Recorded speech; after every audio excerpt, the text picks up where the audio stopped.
Sumainyo ang Panginoon. At sumainyo. Ang mabuting balita ng Panginoon ayon kay San Juan. Papuri sa iyo, Panginoon.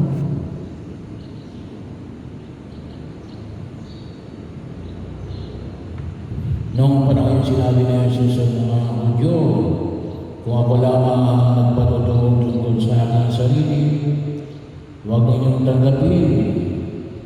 Ngunit may ibang nagpapatotoo tungkol sa akin. At totoo ang kanyang sinasabi. Nagpasuko kayo kay Juan at nagpatotoo siya tungkol sa katotohanan. Hindi sa kailangan ko ang patotoo ng kapwa. Sinasabi ko lamang ito para maligtas kayo.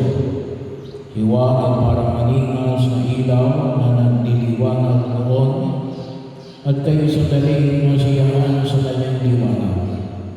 Ngunit may patotoo tungkol sa akin na higit sa patotoo ni Juan.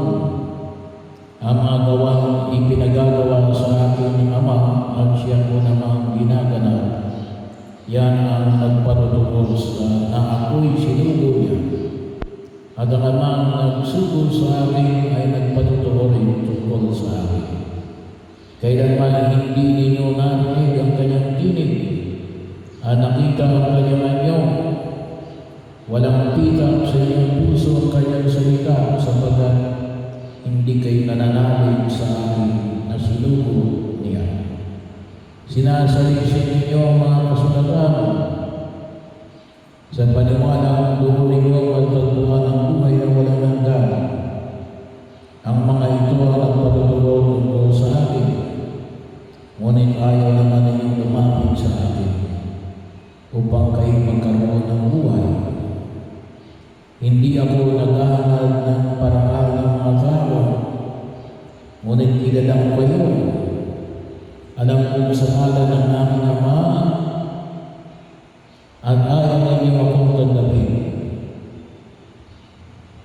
Kung may ibang pumalito sa kanyang sariling pangalan sa inyong tatanggapin, ang inahangad ninyo ay parangal ng isa't isa at hindi ang parangal na nanggagaling sa iisang Diyos. Paano kayo makapaniniwala? Huwag ninyong isipin ako ang magsasundal sa malaban sa inyo. Si Moises na inaasahan ninyo ang siyang mag-aaral ng sandalaban sa inyo.